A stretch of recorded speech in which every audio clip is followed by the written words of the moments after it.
네, 이어서 진행하도록 하겠습니다. 자, 조건 추리 연습 문제 저희 풀고 있었고요.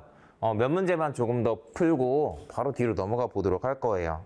자, 여러분들 126번입니다. 교재는 115페이지예요. 자, 한번 같이 보도록 하겠습니다. 네, 자, 일단 이 문제는 어려운 문제라는 게 좀 느껴지나요? 아까 얘기했던 거, 이전 강의에서 딱 얘기했던 거 그대로 있잖아요. 여기서부터 뭔가, 문제가 조금 번거로울 수 있겠다라는 게 이미 보여요. 그죠? 그래서 안 풀 수도 있습니다. 하지만 풀어본다면 어떻게 풀지 한번 해보겠습니다. 8명이죠? 8명이에요. 원탁에 일정한 간격으로 둘러앉는다고 합니다.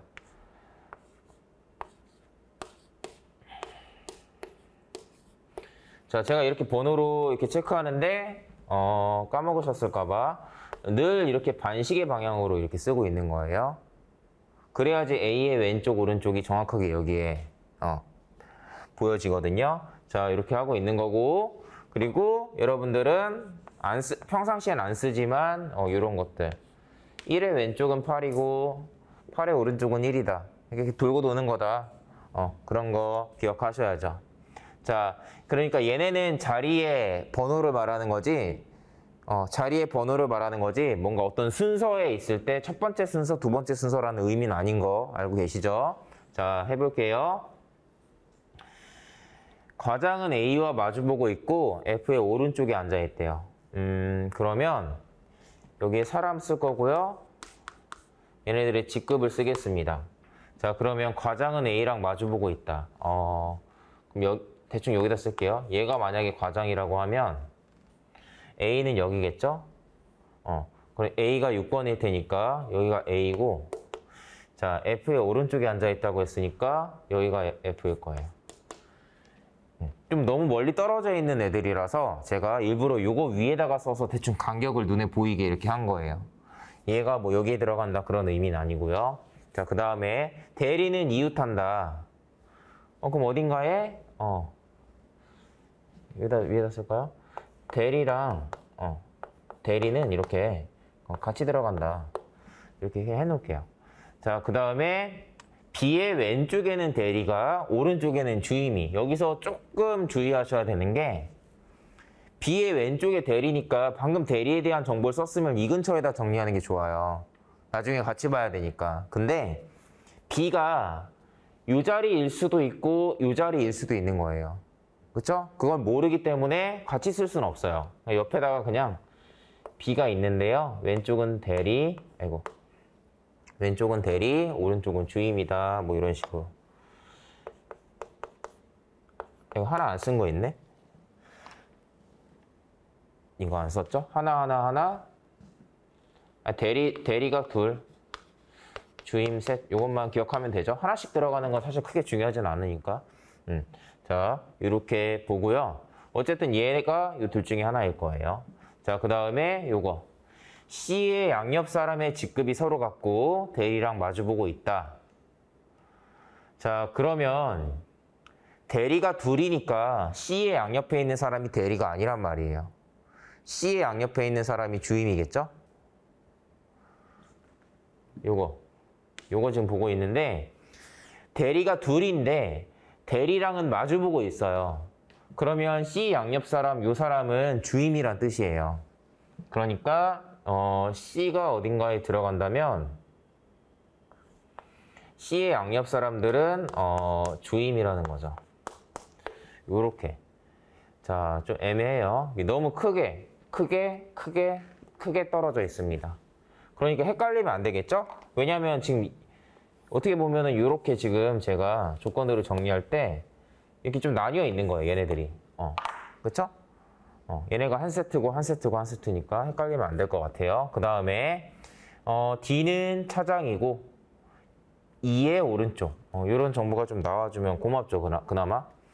D는 어디다 쓸까? 여기다 씁시다. D는요, 차장이고요. E의 오른쪽. 이렇게. 그렇죠? 자, 그 다음에 G는 자신과 직급이 같은 사람과 이웃하여 앉아 있대요. 자, 이게 조금 애매한데 G가 여러분들 주임인가요? 대리인가요? 그러니까 직급이 같다라는 개념은 지금 주임과 대리에서만 적용되는 건데 얘가 만약에 대리면 깔끔하게 뭐 여기에 들어가겠죠. 자, 주임일 수는 없나요? 주임도 셋이거든요. 주임도 셋이니까 얘네 둘은 떨어져 있다고 해도 얘가 주임일 수도 있고 주임이 옆에 붙을 수도 있죠. 그래서 여기서는 이게 확인은 안 돼요. 그러니까 이 정보는 뭔가 지금 애매하니까 그냥 저렇게 표시만 해놓고 보겠습니다. 자, 그러면 이게 또 계속 여러분들 입장에서 이렇게 설명을 드리게 되면은 여러분들이 푸는 시험지에 이렇게 써 있는 거예요, 지금. 이렇게 써 있죠. 자, 그러면 이제 풀이를 시작하게 될 텐데,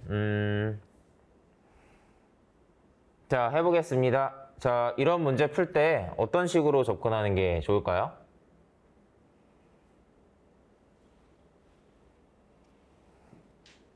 일단은 전에 한번 얘기한 적이 있는데 원탁의 배열하는 문제는 마주보는 애들에 대한 정보를 먼저 쓰는 게 좀 좋아요.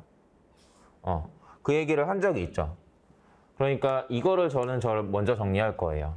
약간 이런 게 뭐냐면 특정 유형의 문제는 어떤 애를 보통 먼저 이렇게 힌트로 활용한다라는 걸 좀 이렇게 정해놓는 거죠. 제가 진실게임 유형에서 어떤 형태의 진술을 먼저 본다 이런 얘기를 막 여러 번 강조했잖아요. 얘네도 뭐 물론 문제마다 다르겠지만 저는 원탁에 배열하는 문제는 마주보고 있다라는 애들을 좀 먼저 정리하는 게 조금 편하더라고요. 자, 그래서 정리할 건데 제가 놓친 거 하나 있네요. 지금 보니까. 갑자기 이게 눈에 들어오지? 제가 이거 안 쓰지 않았어요, 여러분? 그쵸? 제가 지금 이거 쓰다 보니까 이 정보를 지금 여기서 정리 안 했죠? 정리 안 했어요. 이렇게 하나 놓치고 가면 틀린다고요.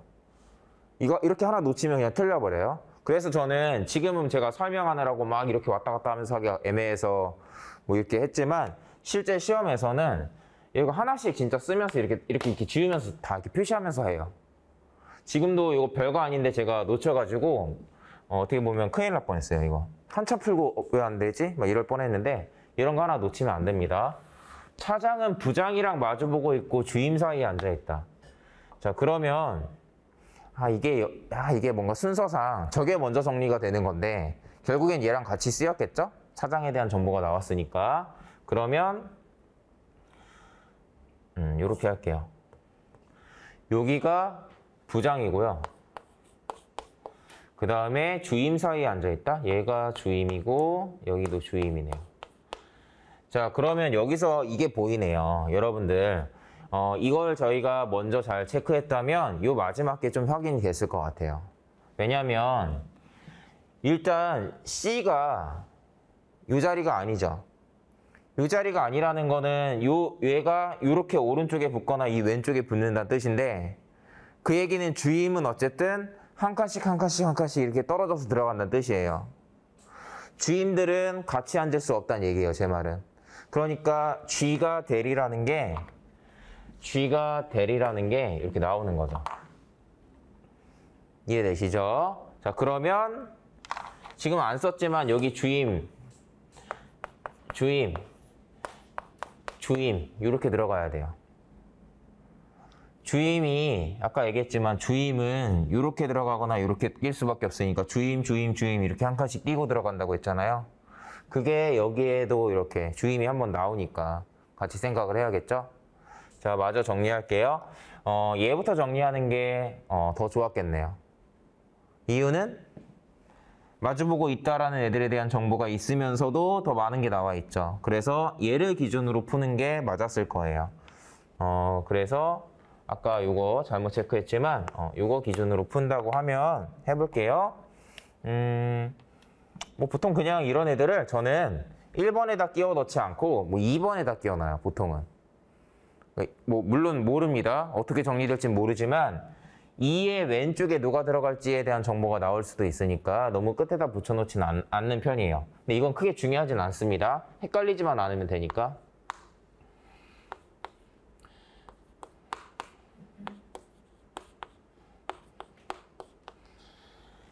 자, 그리고 D랑 마주보고 있는 요 7번이 부장이라는 뜻이었어요. 자, 이렇게 되고요. 지금은 헷갈릴 수 있으니까 제가 활용한 조건들은 이렇게 지우겠습니다. 이렇게. 자, 그러면 그 다음엔 어떤 걸 이용할까요?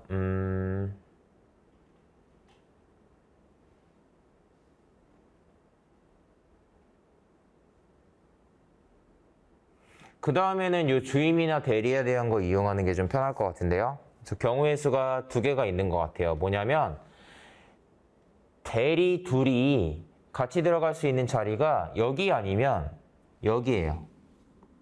그렇죠? 근데 이렇게 들어가 버리면 이제 남은 자리에 주임이 이렇게 뭔가 하나가 체크가 될 테고, 그렇죠? 그러면 그 남은 자리에 이제 뭐가 남았나요? 과장이 남았나요? 과장이 들어가게 될 거고, 과장이 들어가면 나머지가 다 체크가 되겠죠. 그러니까 이 상태에서 대리가 어디 들어가냐에 따라서 이제 문제풀이가 달라지는 거예요. 그러면 일단 대리가 여기 두 개 들어가는 걸로 제가 한번 해보겠습니다. 대리랑 대리가 이렇게 들어가면요. 여기가 주임이 돼요. 8번이. 주임이 되고요. 아마도 C가 1번이 되겠죠. 여기다 좀 작게 쓸게요. C가 아마도 이렇게 들어갈 거예요. 자, 그 다음에 얘가 그러면 과장이 되는 거고요. 얘가 과장이 되면 여기가 F가 되는 거고, 과장이랑 A가 마주본다고 했으니까 여기가 A겠죠. 그럼 여기가 G겠네요. G가 대리라고 했으니까. 그 다음에 B의 위치로 가능한 게 7번이고요. 그러면 남은 하나 누가 들어가겠죠? A, B, C, D, E, F, G. H가 들어가네요. 이렇게 들어가면 깔끔하게 풀렸죠? 운 좋게 두 가지 케이스 중에 저희가 하나를 먼저 넣었는데 그냥 얘가 답이 돼버린 거예요. 이렇게 해서 풀면 되는 문제였고요. 그래서 일단 항상 참인 것은 얘가 H니까 H의 맞은편은 F이다 라는 5번이 답으로 나왔습니다. 안 되는 케이스를 그냥 한번 해봅시다. 운 좋게 이렇게 됐는데 안 되는 케이스를 한번 해봐요. 물론 여러분들 정말 머리가 좋은 사람들, 우리 바둑 같은 것도 여기에 바둑알을 놓으면 누가 또 어디다 놓고 막 이렇게 수일기를 한다라고 하잖아요. 그런 걸 잘하는 사람은 이걸 쓰지 않아도 보이겠죠. 대리가 들어가면 얘가 주임 이렇게 보일 거예요. 그죠?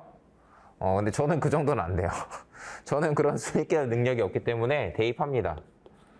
얘가 대리고 얘가 대리예요. 그럼 여기가 주임이겠죠? 그럼 여기가 C고 얘가 과장이네. 이건 똑같이 들어가네요. 그럼 여기가 F고 이거에 마주보는 자리 여기가 A네요. 그 다음에 얘가 G가 되고 이렇게 돼버리면 어떻게 돼요? B가 들어갈 자리가 없어지네요. 이게 들어갈 자리가 없어지죠? 그래서 안 됩니다. 이렇게 정리가 돼서 결국에는 풀리긴 했는데 조금 까다로운 점이 있었던 문제였고 그냥 마무리를 하자면 그래도 결국엔 답을 낼 만한 그런 문제긴 했는데 그래도 좀 어려웠습니다. 자, 어려운 이유는 얘기했었죠. 이미 원탁의 배열하는 거 사람도 너무 많고요. 직급까지 정리하고 숫자를 제한하는 저런 조건이 들어가 있었다라는 거 얘기하고 그 다음에 또 저 역시 제가 그랬지만 이런 문제는 대체로 조건 하나만 잘못 체크하거나 안 읽어도 틀려요. 저도 지금 아무렇지 않게 요거 정리하고 요거 그냥 바로 넘어가 버렸었거든요. 여러분들 그런 부분 조심하셔야겠죠? 주의하시고 실전에서는 이렇게 정확하게 지우면서 체크하면서 풀 수 있으면 좋겠습니다. 자, 넘어가 볼게요. 자, 그 다음으로는 뭐 질문해 주신 문제 정도만 보고 넘어가겠습니다. 139번이었나요? 122페이지. 137번? 127, 139예요. 죄송합니다. 127번 한번 보겠습니다. 요거랑 그 두 개죠? 127번. 네. 근데 요것도 자주 물어보는 문제 중에 하나였던 것 같아요. 그래도 한번 보겠습니다. 자, 볼게요. 이미 여기에서 여러분들 경우의 수가 좀 갈리는 문제라는 게 보이죠? 자, 경우의 수가 갈리는 문제입니다. 자, 보겠습니다. 그래서 만약에 경우의 수 많은 문제는 나는 싫어 라고 하시는 분들은 그냥 이런 거 보고 안 푸는 거예요. 자, 그래도 가봅시다. 자, 직원이 7명이에요. 7명이고요. 자, 다음과 같은 방법으로만 연락을 한답니다. 자, 바로 아래에 하급 직원으로부터 연락을 받으면 자신의 바로 위 상급 직원 1명에게만 연락한다. 여기에 지금 보시면 아래로부터 뭔가 연락을 받으면 위로 가고 위에서 연락을 받으면 어떻게 연락한다. 뭔가 이런 내용이 나와 있죠. 이게 직관적으로 좀 와닿아야 되기 때문에 저는 그냥 이런 걸 이렇게 제가 이해하기 좋게 표시를 할게요. 요렇게 일단 이게 첫 번째 케이스고 두 번째는 상급으로부터 연락을 받으면 요거네요. 위에서부터 이렇게 받으면 좌우로 이렇게 같은 직급을 상, 뭐 중, 하 뭐 이런 식으로 직급을 높은 순서대로 이렇게 쓴다 그러면 아래에서 올라가면 그대로 위로 위에서 내려오면 같은 직급한테 다 뭐 이런 식으로 제가 표현한 거예요. 이 두 번째 거를. 세 번째 거는 같은 직급으로부터 연락을 받으면 이렇게 그냥 이해되죠? 한 명에게만 연락한다라는 것도 표시가 된 거예요. 이게 다른 애들한테도 해야 된다 그러면 표시를 안 했겠죠. 요것처럼. 자, 해볼게요.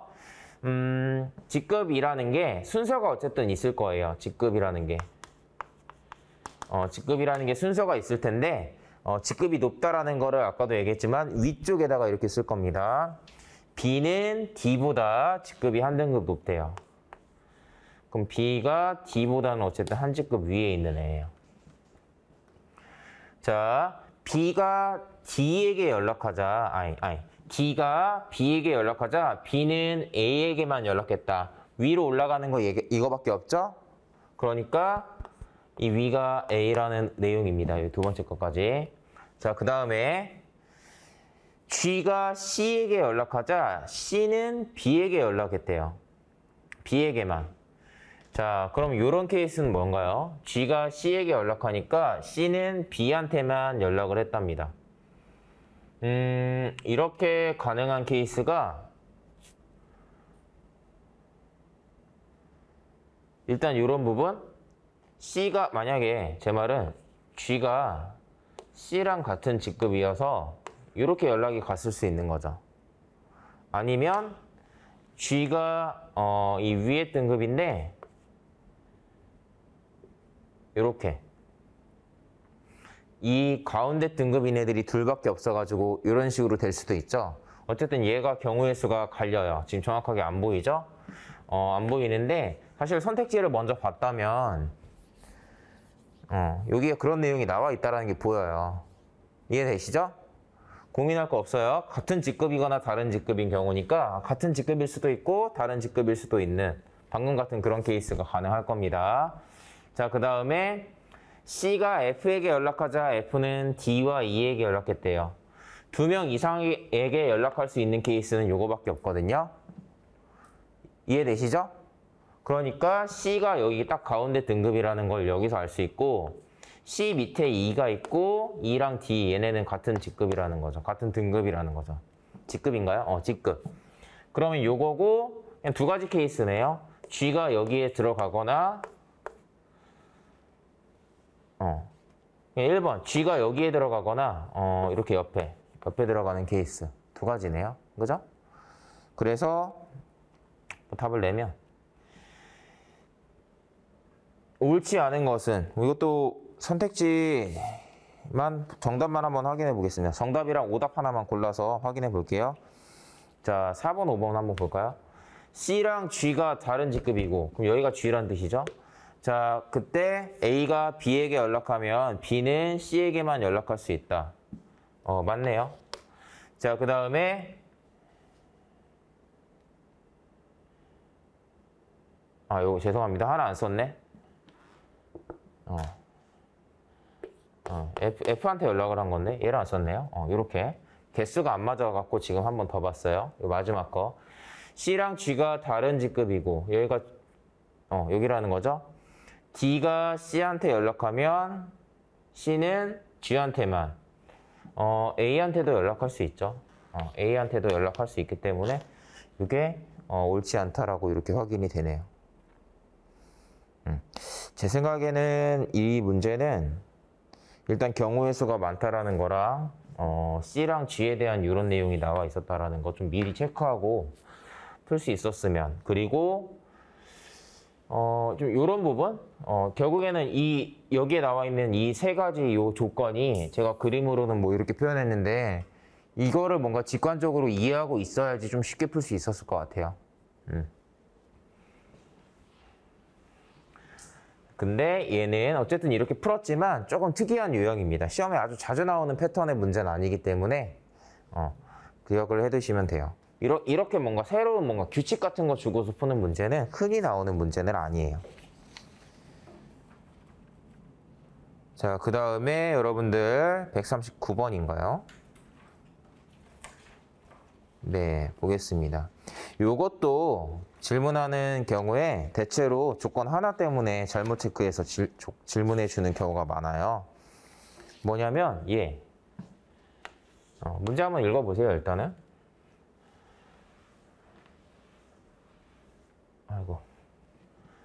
자, 보겠습니다. 자, 여러분들 대형 전시실이랑 소형 전시실이 이렇게 각각 3개, 2개 있어요. 자, 그리고 전시실별로 동양화, 서양화, 사진, 조각, 기획 전시 5개죠. 하나의 주제로 작품을 전시하기로 했답니다. 월요일부터 금요일까지 계획에 따라서 하루에 한 전시실씩 준비를 한다라는 내용이 나오고 시간의 순서에 대한 내용이 나오기 때문에 쟤를 기준으로 정리하겠습니다. 월, 화, 수, 목, 금이에요. 이렇게 써도 이해되죠? 쓰는 거 귀찮아서. 자, 이렇게 할 거고 대형이냐 소형이냐 대소. 그 다음에 여기 작품 쓸 겁니다. 자, 해보겠습니다. 동양화는 금요일 이전에 설치한다. 동양화 작품은 금요일 이전에 설치한다. 자, 수요일과 금요일에는 대형 전시실에 작품을 설치한대요.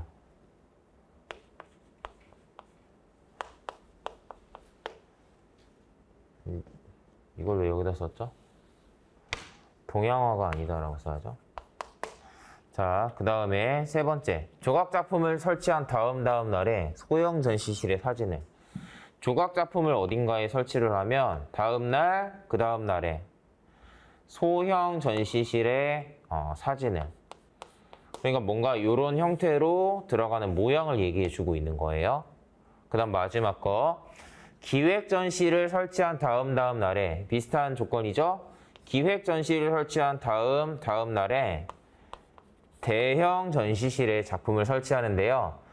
이 전시실 옆에 서양화가 전시된다라는 이 말은 얘가 서양화가 아니라는 뜻이에요. 여러분들 지금 여기서 얘기하는 거는 시간 순으로 월요일이냐 수요일이냐 이 요일을 말하는 거죠. 이 마지막 조건에 나와 있는 옆 전시실이라는 거는 공간상의 옆 전시실이라는 얘기예요. 그러니까 요날 어떤 걸 설치하는데 그 옆 전시실에는 서양화가 있어. 서양화가 요게 아니라는 거죠. 딱 그 얘기입니다. 별다른 건 아니에요. 자, 한번 정리해 볼게요. 얘를 정리하면 될 것 같은데 여러분들 얘가 들어갈 수 있는 자리가 월화수 안 되죠? 요거밖에 없네요. 그러니까 여기가 조각이었나요? 사진, 소형 이렇게 들어갈 거고요. 자, 그 다음에 그 다음에는 이게 뭔지 좀 특정이 되네요. 지금 보니까. 자, 왜냐하면 잘 보세요. 여러분들 얘가 이렇게 들어가거나 이렇게 들어가겠죠. 이렇게 들어가거나 이렇게 들어간다는 건 요 자리가 조각 작품도 아니고 사진도 아니란 뜻이에요. 얘도 아니고 얘도 아니고 얘도 아니고 얘도 아니면 이게 동양이겠죠. 이해되죠? 다시. 지금 얘도 약간 요런 형태잖아요. 이게 들어갈 수 있는 자리가 월화수에 이렇게 조각을 끼고 들어가는 거나 이렇게 끼고 들어가는 것밖에 없죠. 그 얘기는 정확하게 이 자리는 기획도 아니고 얘도 아니고 얘도 아니고 얘도 아니란 뜻이잖아요. 그러니까 동양화라는 얘기예요, 이게. 이게 동양화라는 얘기고 지금도 여러분들이 만약에 이 부분이 잘 안 보인다면 뭐가 안 보이는 거냐면 잘 봐요. 5개잖아요, 여러분들 5개. 지금 몇 개 언급됐는지 이런 게 좀 중요하단 말이에요. 4개 언급되면 마지막 하나가 자동으로 결정되죠. 이런 요소. 그래서 얘가 그거네요. 이게 어디 들어갈까 생각해 보면은 가능한 게 이거밖에 없네요. 그래서 동양화가 들어간다 그러면 이게 안 되니까 이렇게 들어가겠죠. 그래서 여기에 기획전시, 동양화, 여기가 서양화 이렇게 들어갈 거고요. 요거는 더 이상 다른 조건이 없기 때문에 결정이 안 되는 것 같습니다. 자, 그래서 정답만 한번 볼까요? 정답은 뭐 2번이라고 돼 있는데 봅시다. 서양화 수요일 아니죠? B. 동양화랑 서양화 전시실은 옆에 있지 않다. 이게 동양화니까 옆에 있다고 했죠, 아까? 아닙니다. 그냥 옆에 있다? 이거 갑자기 왜 나왔지? 요거랑 연관지어서 생각을 해야 돼요. 자, C. C가 그럼 답이겠죠. 2개가 아니니까. 확인하시면 될 것 같습니다. 자, 여러분들 중간에 좀 넘어가게 돼서 조금 저도 아쉬운데 바로 다음으로 넘어가겠습니다. 자, 여러분들 교재에서 수리 퍼즐 이렇게 나와 있는 부분이에요. 124페이지. 자, 이쪽 내용을 이제 보기 시작할 건데요.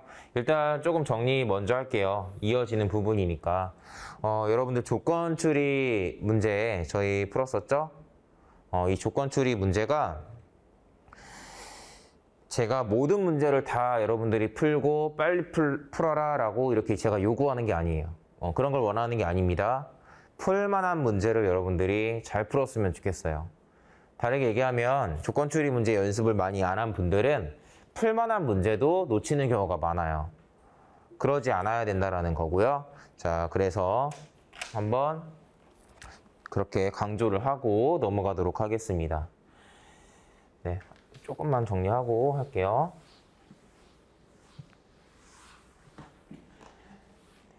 자, 여러분들 교재 124페이지인데요. 여기서부터 풀어볼 문제는 문제 해결 능력 파트에서 출제가 되긴 하지만 문제의 이제 뭐 특성 그리고 문제를 푸는 그런 과정에서 그냥 수리적인 어떤 개념이 좀 활용되는 그런 문제들 또는 그냥 그 특정 문제에만 나오는 어떤 규칙 이용해서 푸는 게임을 이렇게 어떤 게임이 제시가 돼요. 게임 규칙이 제시되고 그 게임 규칙에 따라서 푸는 뭐 그런 문제들 또는 어떤 상황이 제시되는 뭐 특이한 문제들 뭐 이런 애들을 좀 모아놓은 건데 한번 보도록 하겠습니다. 자, 일단 124페이지에 나와 있는 것 중에 여기 나와 있는 내용 한번 설명을 드리도록 할게요. 자, 여기 수리 퍼즐이라고 해놨죠? 저는 개인적으로 수리 퍼즐이라고 일컫는 문제는 사실 수리 능력에서 출제해도 아무 상관이 없다고 봐요.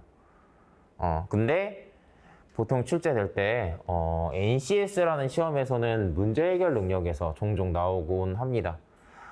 수리 능력에서 나올 수도 있다는 의미이기도 하고요. 어쨌든 개념은 우리가 수학 시간에 배웠던 개념들을 활용하는 거고 자, 그 중에 가장 자주 활용되는 게 집합이라는 개념을 활용하는 문제예요. 집합의 원소의 개수에 대한 뭐 그런 내용들인데요. 사실은 자료 해석, 수리 능력 자료 해석 관련해서 여러분들이 이런 내용을 배우신 적이 있을 거고 할 텐데 뭐 문제 해결 능력 파트 문제 풀기 직전이니까 한 번 더 정리하겠습니다. 집합의 원소의 개수에 대한 문제는 대체로 어떤 집합이 이렇게 주어지면은 이런 교집합 영역에 해당하는 애들, 얘네들의 원소의 개수가 최소 얼마냐, 최대 얼마냐 이런 걸 묻는 내용이 자주 나와요. 자, 자주 나오는데 이 위에 나와 있는 이 내용은 그냥 원론적으로 설명을 드리는 겁니다. 자, 교집합의 원소의 개수의 최소값은 자, 여기 나와 있는 이게 뭐냐면 이렇게 n으로 해놓고 집합을 넣어놓는 건 요 안에 있는 집합의 원소의 개수를 의미하는 뭐 함수라고 보시면 돼요. 그리고 A집합, B집합, 교집합을 말하는 거고 얘는 전체 집합을 말하는 거예요. 여기 써놓은 것처럼. 요 밑에는 요 n이라고 써 있지만 여기서는 전체 집합 u라고 이렇게 하는 겁니다. 자, 보겠습니다. 요 얘기는 뭐냐 이따가 한번 설명을 드릴 텐데 뭐 단순해요. 여러분들 요게 전체가 10명이라고 합시다. 자, 10명의 친구들한테 뭐 물어봐요. 피자 좋아하는 사람 5명이래요. 요 A가 피자예요. 피자 좋아하는 사람 5명. 자, 뭐 치킨 좋아하는 사람 물어봤더니 치킨 좋아하는 사람은 7명이야. 그러면 단순하게 이 둘을 더하면 12이 되니까 전체 인원을 초과해버리죠. 말이 안 된단 말이에요. 그죠? 그 얘기는 피자도 좋아하고 치킨도 좋아하는 그런 애들이 있다는 뜻이죠. 자, 만약에 여기가 1명이면 어떻게 돼요?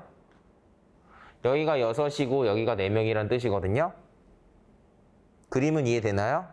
이 영역에 해당하는 원소의 개수를 말해요. 근데 이렇게 해도 어떻게 되죠?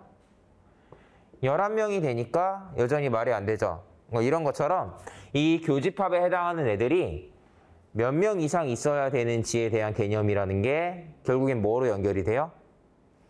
이걸 더했을 때 얘를 넘어가면 안 된다라는 개념이죠. 그쵸? 그래서 뭐 그런 개념인데 자, 그래서 얘네들을 뭐 요 예시로 보시면 요렇게 됐을 때가 정확하게 얘네가 10명이죠. 요 바깥에 아무도 없을 때를 말하는 건데 요 2명이라는 숫자가 어떻게 나오냐라는 내용이 요거예요. 단순하게 5랑 7을 더한 다음에 전체에 해당하는 거 10을 뺐을 때 나오는 숫자가 2거든요. 여기에 최소한 2이 있어야 된다라는 의미로 이해하시면 됩니다. 자, 이런 내용인데 사실 아래에 제가 이렇게 수식적으로 정리해 놓은 게 있어요. 그냥 한 번만 빠르게 체크하고 넘어갈게요. 자, 여러분들 요 전체 요 박스 안에 요 n이라는 게 전체 집합이라고 합시다. 요 전체에 포함되는 원소의 개수를 그냥 이렇게 문자로 쓸게요. 자, 여기는 A, B, C죠. 요 소문자 A, B, C 세 개에 해당하는 요 영역에 포함되는 원소의 개수가 당연히 전체보단 작겠죠. 근데 요 스몰 a, b, c 요거를 다르게 쓸 수 있어요. 뭐냐면 집합 A는 스몰 a 더하기 스몰 c죠. 자, 집합 B는 b 더하기 c예요. 자, 요거니까 여러분들이 이거를 생각하면 어떻게 돼요? 여기다 대입한다고 생각하면 a 더하기 b 더하기 c가 2개니까 c를 한 번 빼면 이게 똑같이 되겠죠? 이런 개념입니다. 즉 이런 형태의 수식이 되고 여기에서 C를 왼쪽으로 N을 오른쪽으로 당기면 아까 봤던 이 위에 있는 수식 있죠? 이게 나오는 거예요. 뭐 이런 개념인데 이런 걸 외우라는 건 아니고 그냥 단순하게 생각하면 돼요. 쉽게 생각하면은 그냥 방금 피자랑 치킨 설명해 준 거 있죠? 그냥 그거 기억하면 돼요. 그 안에 있는 부분 집합들의 합이 전체를 넘어가면 안 되잖아요. 그러니까 그런 개념으로 보시면 되고요. 어쨌든 이런 개념을 좀 이해하고 계셔야 되고, 자, 반대로 이 교집합의 최대값은 얼마일까요? 최대값. 이게 최대가 되려면 여기가 최소가 되어야겠죠. 그러니까 여기가 5명이고 여기가 2명 이렇게 될 때가 최대겠죠. 그러니까 어떤 교집합의 최대값이라는 거는 사실은 어떤 두 집합 중에 어느 하나가 이렇게 다른 거 하나 안에 쏙 들어가는 경우를 말해요. 전체가 다 교집합이 돼버리는 거죠. 그래서 교집합의 원소의 개수, 그거의 최대값은 여기에 이렇게 써놓은 겁니다. 최대값은 A의 원소의 개수나 B의 원소의 개수 중에 좀 작은 애. 작은 애가 다 포함되는 경우라고 했으니까 그런 경우라고 보시고 체크하시면 될 겁니다. 자, 다음에 문제 한번 풀어봅시다. 이거는 여러분들이 직접 풀어볼 거예요. 제가 시간을 조금 드리겠습니다. 자, 교재 125페이지에 예제 25번입니다. 자, 한번 풀어볼게요. 자, 한번 같이 보겠습니다. 자, 이제 해드릴 건데요. 여러분들이 만약에 문제가 잘 안 풀렸다면 그 이유가 뭘까 한번 생각을 해보세요. 우리가 아무래도 조금 전에 벤 다이어그램을 그려놓고 이렇게 푸는 그런 설명을 그림을 같이 봤었잖아요. 그러다 보니까 이 문제를 풀 때 벤 다이어그램을 일단 이렇게 그리시는 경우가 많아요. 근데 여러분들 벤 다이어그램을 그릴 때 이 동그라미를 몇 개까지 그려봤어요? 벤 다이어그램을 그린다고 하면 집합이 2개가 나오면 이렇게 그리죠. 3개가 나오면 우리가 일반적으로 이렇게 그려요. 뭐 4개가 나올 때 어떤 게 어느 하나에 들어간다 그러면 뭐 이런 식으로 표현을 하기도 해요. 그죠? 근데 그런 게 아니라 그냥 일반적인 4번째 원을 그릴 때는 어떻게 그려야 돼요? 그려봤어요? 4번째 원 어떻게 그려요? 4번째 원은 이 지금 나와 있는 이 각각의 영역을 한 번씩 들어갔다 나와야 돼요. 잘 봐요. 원을 그리는 걸 다시 이렇게 그리면 지금 영역이 얘밖에 없죠. 얘랑 얘밖에 없잖아요. 지금 공간이 2개죠. 이 공간 2개를 이렇게 다 겹치는 원이 그 다음에 그려지는 거예요. 그렇죠? 그 다음에 이제는 어때요? 이게 3개가 생겼죠. 이 3개를 한 번씩 다 훑고 나오는 원이 그려지는 거예요. 그 다음 원은. 그 다음 원은 얘네들을 다 한 번씩 훑고 나와야 돼요. 그럼 그림 어떻게 그려야 돼요? 뭔가 이런 식으로 그려야 되나요? 4번째부터는 그림이 직관적으로 받아들일 수 없는 그림이 그려져요. 그러니까 여러분들이 그림을 그릴 때 벤 다이어그램을 이용한다는 건 이렇게 딱 3개 정도 나왔을 때만 쓰는 거예요. 최대. 아니면 다른 애가 어떤 거 안에 이렇게 쏙 들어간다라는 표현이 나올 때만. 그러니까 지금 얘는 여러분들 메뉴 3개가 나오는데 문제를 보니까 상반기, 하반기 이렇게 나오니까 그걸 구분한다고 하면은 이게 6개잖아요. 그죠? 그러니까 그림 그려서 풀 생각을 하면 안 되는 거예요. 자, 보겠습니다. 자, 아래 제가 뭐 표로 정리해 놓은 게 있는데 뭐 그렇게 푼다라고 생각하시면 돼요. 해볼게요. 상반기. 자, 하반기가 있고요. 자, 얘가 A, B, C입니다. 물론 그런 건 있어요. 얘네를 이런 식으로 정리하는 방법 말고도 이런 게 있어요. 뭐냐면 여기다가 이런 식으로 쓰는 거예요.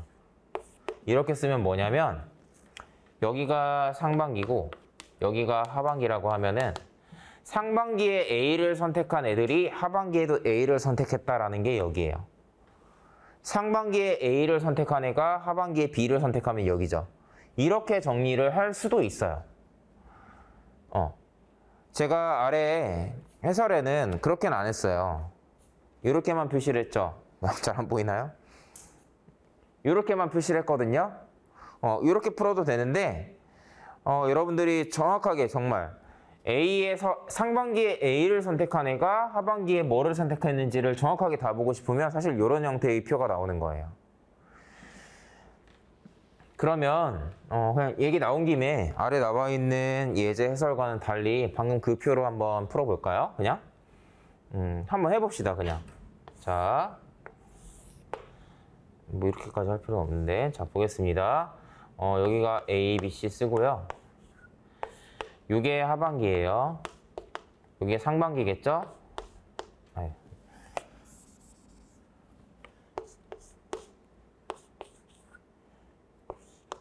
자, 해보겠습니다.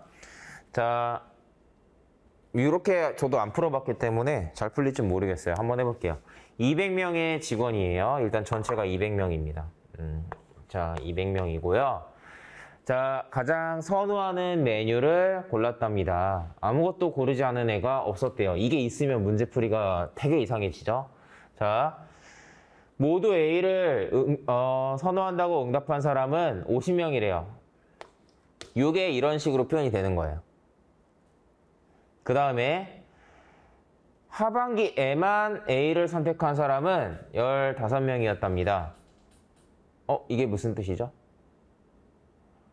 여러분들 잘 생각해요. 잘 생각해봐요. 하반기에만 A를 선택한 사람은 15명이다. 이 말은 상반기에는 A를 선택하지 않았지만 하반기에 A를 선택한 사람이 15명이란 뜻이죠. 그러니까 이 밑에 둘의 합이 15이란 뜻이에요. 그러니까 얘가 65란 뜻입니다. 얘가. 여기 합계가. 요 합계. 요 세로 요 열의 합계가 65라는 뜻이에요. 자, 여기 좀 마저 써놓는 게 좋겠죠? 여기가 상입니다.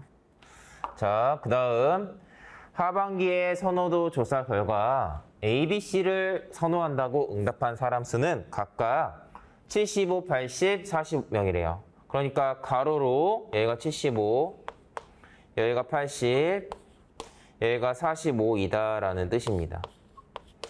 가로로 합계가. 자, 요 얘기예요. 자, 볼까요? 자, 한번 보겠습니다. 기억. 하반기에 A를 선택한 사람은 75명이다. 하반기에 A를 선택한 사람 65명이다라는 게 진작 체크가 됐죠? 기억 아니에요.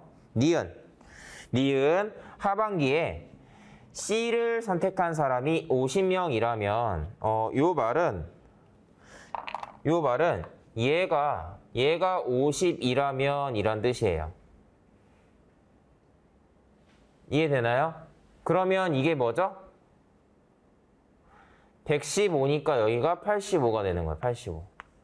85명이 되는 거죠. 자, 이런 상태에서 상하반기 모두 B를 선택한 사람이 최소 15명이다 라는 뜻입니다.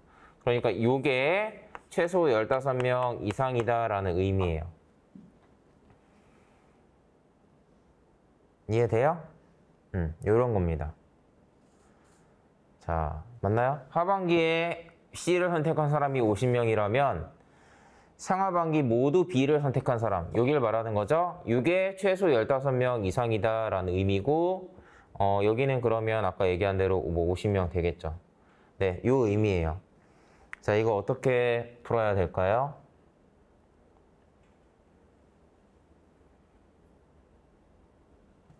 어떻게 해야 될까? 이게 여러분들이 이제 여기서 아까 배웠던 그 집합의 개념이 여기서 활용이 돼요. 뭘까요? 잘 봐요. 이 문제는 어떻게 푸는 거냐면 이게 조금 어려워요. 어려운 건데 잘 보세요. 자, 이게 누구예요? 상하반기 그냥 A를 고른 애들이죠. 그러니까 얘네는 여기랑은 전혀 상관없는 애들이죠. 그냥 아예 떨어져 있는 애들이죠. 그러니까 다시 얘기하면 지금 이 상황이 어떤 상황이냐면 얘가 여기에 50명이 들어가 있기 때문에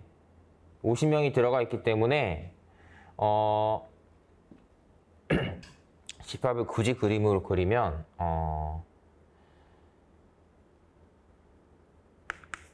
하반기를 그릴 때 A가 있고 B가 있고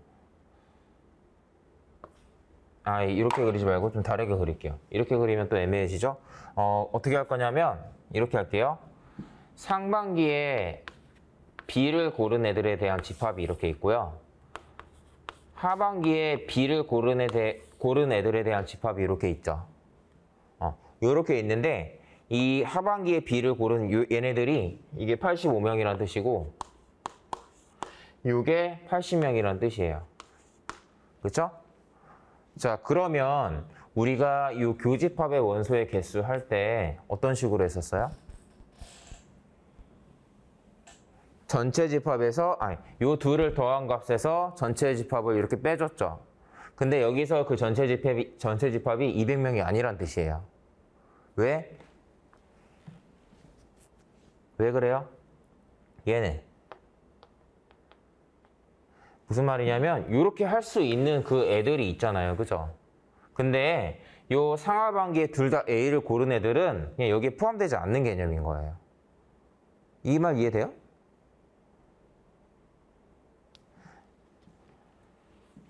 이거 어떻게 표현을 해야 될까? 그림을 조금 다르게 그려볼게요. 여러분들이 이해하기 쉽게. 이게 전체예요. 전체 200명이죠. 200명에 대한 집합이 이렇게 있는데요. 200명에 대한 집합이 이렇게 있어요. 이렇게 있는데 이 중에서 상하반기 그냥 A를 고른 애들 있죠. 얘네들. 상하반기에 A만 고른 애들이 50명이 이렇게 있어요. 지금 여기에 이렇게. 이해돼요? 얘네는 그냥 딱 이렇게 정해져 있는 애들이죠. 얘네가 없다고 생각해도 돼요. 이렇게 떼버리라고요. 그러면 이 나머지 공간이 이제 150명이죠. 이 150명의 공간 안에 하반기에 B를 고른 애들이랑 상반기에 B를 고른 애들의 집합이 이렇게 들어가 있는 개념이에요. 이런 거니까 지금 이 50명을 배제하고 생각을 해야 된다고요. 그러니까 전체 집합이 150명이니까 어떻게 구해요? 요거 두 개.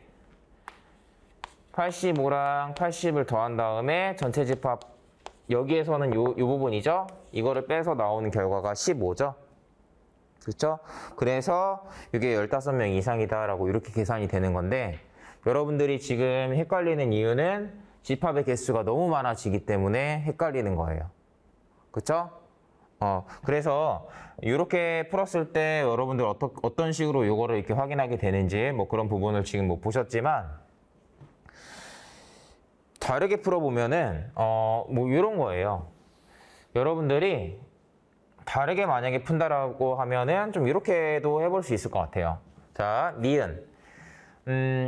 모두 B를 선택한 사람이 최소 15명이다. 이거 만약에 틀리게 내려면 어떻게 낼까? 최소 10명이다. 최소 20명이다. 이렇게 바꿔내겠죠. 대입해봐도 돼요. 대입해봐. 대입했을 때 숫자가 어떻게 나오는지 보라는 얘기예요. 제 말은. 이런 것들이. 대입하고 이게 최소 몇 명이니까 다른 데에 어떤 식으로 숫자가 들어갈지 뭐 그런 것들을 생각하면 뭐 되긴 되겠죠. 물론 이것도 복잡합니다. 근데 뭐 지금은 이런 형태의 표도 한번 보여드리려고 제가 이렇게 정리했지만 이렇게 정리하는 것보다 제가 해설에다가 정리해 놓은 표가 훨씬 더 조금 더 직관적이거든요. 뭐 그런 식으로 보셔도 좋겠고 해설에도 똑같은 말이 나와 있어요. 얘네 50명을 제외하고 생각해야 된다라는 점이. 그것만 왜 그래야 되는지를 이해하고 넘어가시면 좋겠습니다. 네, 그 부분만 신경 써주세요. 네, 마지막 거 한번 봅시다. 하반기에 C를 선택한 사람이 없다면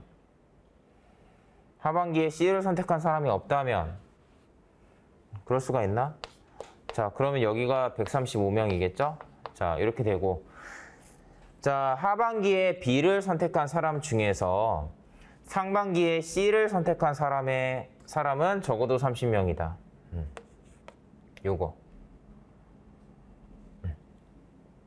요것도 여러분들이 비슷한 방식으로 확인하시면 되겠습니다. 요거를 조금 집합의 개념이 아니라 좀 다르게 푼다면 제 생각에는 이렇게 해볼 수 있을 것 같은데요. 다시 자, C를 선택한 사람이 없으면 B를 선택한 사람이 135명이라는 뜻이고 얘네 중에 하반기에 C를 선택한 사람이 적어도 상반기에 C를 선택한 사람 얘네죠? 얘네가 적어도 30명 이상이라고 돼 있는데 제 생각에는 이렇게 될 것 같아요. 뭐냐면 이 가로가 지금 여기가 합계가 45거든요. 합계가 45죠. 여기가 0이고 여기가 0이고 여기가 0이잖아요. 그쵸?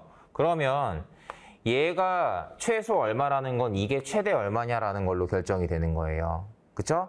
근데 얘는 최대 15명일 수가 있죠? 그러니까 얘는 최소 30명이다라고 이렇게 정해지는 거죠. 뭐 이런 식으로 이해를 하실 수도 있겠어요.